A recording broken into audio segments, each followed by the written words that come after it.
morning and welcome to Rising. That's the name of our show, and it's a really excellent one today. Hello, Briahna. Hello, Robby. How are you? I'm doing well. I feel like you throw the tiniest of monkey wrenches into the beginning of the show just to make me lose composure and laugh at the top of the block, and I'm not mad at it, You're Robby. on to my plan. I'm mad at it. Well, some very interesting things going on. We're going to talk to The Intercept's Murtaza Hussain, who will join us later to discuss his reporting on the FBI's entrapment of a disabled teenager.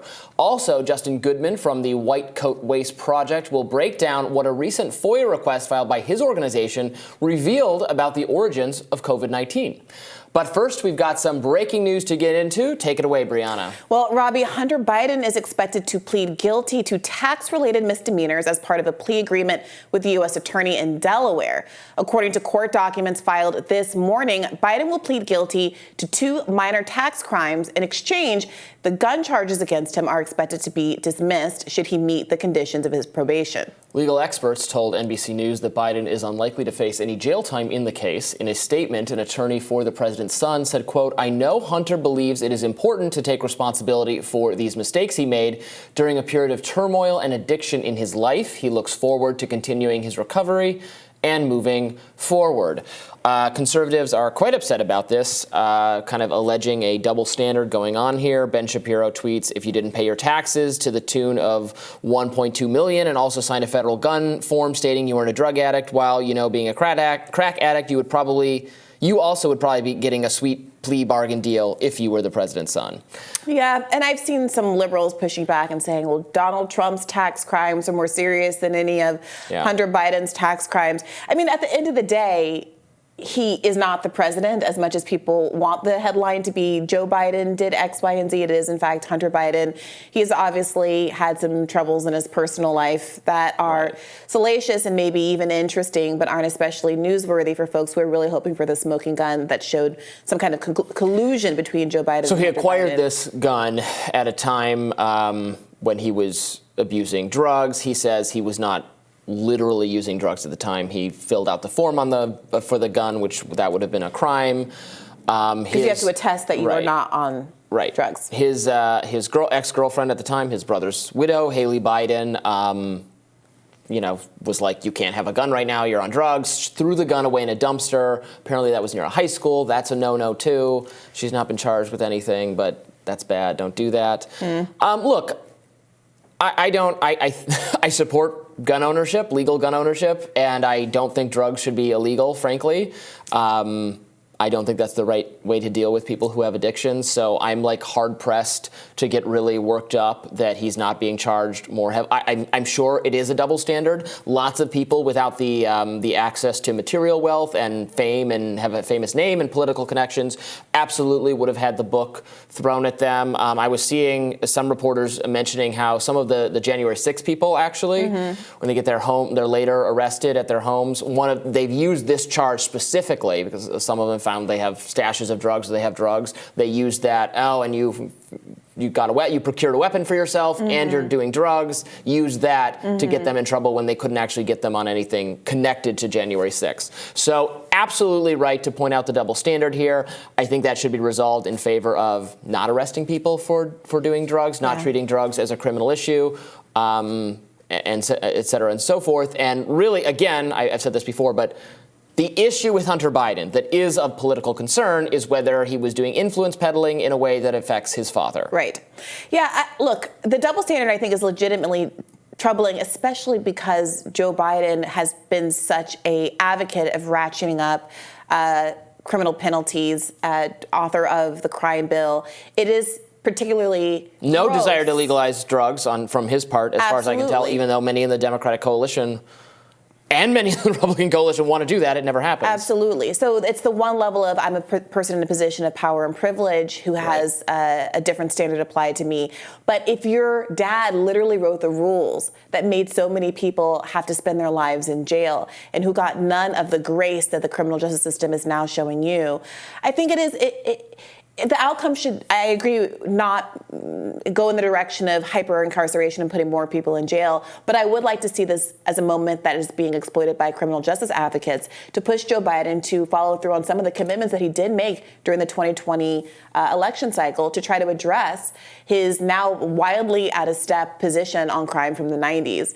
And, you know, in the middle of it's wild to think that we had the George Floyd uprising, we have the expansion of these domestic terror charges that have been used against the Stop City protesters, that have arguably been used to over-prosecute some of the January 6th people, that you have ratcheted up penalties for environmental activists and the like as people increasingly are frustrated that the government isn't paying attention to these issues that Americans really care about.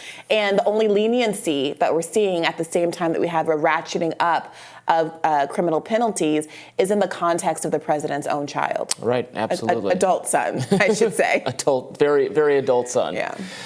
Yeah, so the question remains, is there, like this can't be the end of the investigation. The investigation needs to be into these more weighty charges, not into, so the concern I think that many conservatives have is that not only the double standard, but is this just, oh yeah, we got him. Yeah, you're right. He was guilty of this kind of more minor thing. So we don't need to look at anything else. Got him. Case closed.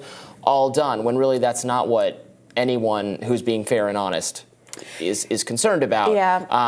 Honestly, the salaciousness of it made it generate a lot of news coverage that is not appropriate, because the news coverage should be laser focused on the influence peddling. I mean, it does cut both ways a little bit, right? And this is what some of Trump's defenders are saying in the context of his most recent indictment, that sure, he's powerful and wealthy and can defend himself in the ways that others can't, but he's only being targeted because he's famous. And the reason that we're all obsessed with this story is because he's the former president. Right. Do you think there's an argument that Hunter Biden might not have been under as much scrutiny, or this might not have been treated as seriously if he were just a regular, let's say at least a regular rich person, as opposed to a famous rich person? Yeah, I mean, maybe. But again, people of less means than Hunter Biden get arrested for this stuff all the time. And if they don't have competent legal representation and they don't take a plea deal, they get the book thrown at them, and you could be in jail for years and years and years.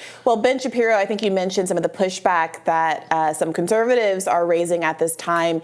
He tweeted, "Remember, folks, you, a law-abiding citizen owning a gun, are a danger to the republic. Hunter Biden, a crack addict who lied on gun forms and whose then girlfriend threw his gun in a dumpster across from a high school, barely did anything wrong." Yeah, I mean, there's a point here that if you want, we do already have a lot of laws about the circumstances in which you can procure a weapon.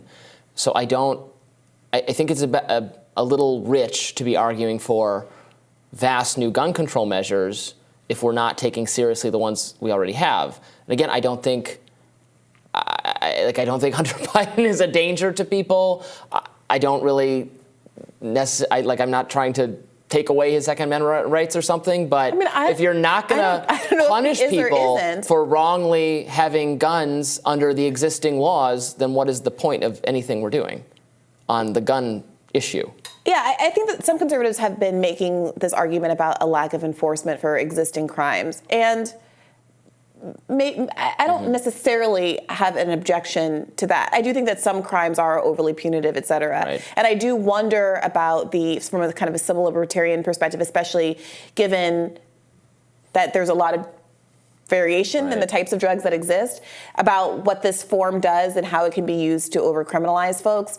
I would not like to see a world where someone who uses marijuana casually is brought up on federal charges because they technically lied on a gun form.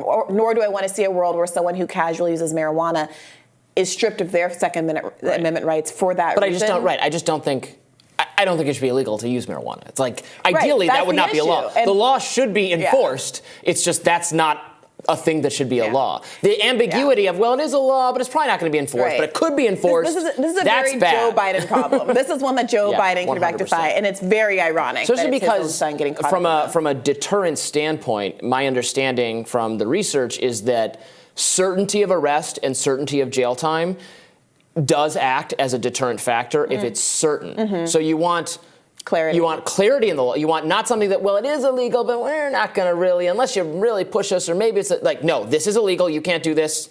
We're catching you. You go to jail. You don't have to go to jail for the rest of your life, but like some jail time and arrest guaranteed is deterrent. So, but you only want that for things you actually want to be illegal. So it's this kind of middle ground, well, it's only kind of illegal for some people sometimes. Very bad. Well, look, the hunt for the smoking gun, I'm sure will continue, and we'll continue to follow this story as it unfolds. More Rising for you right after this.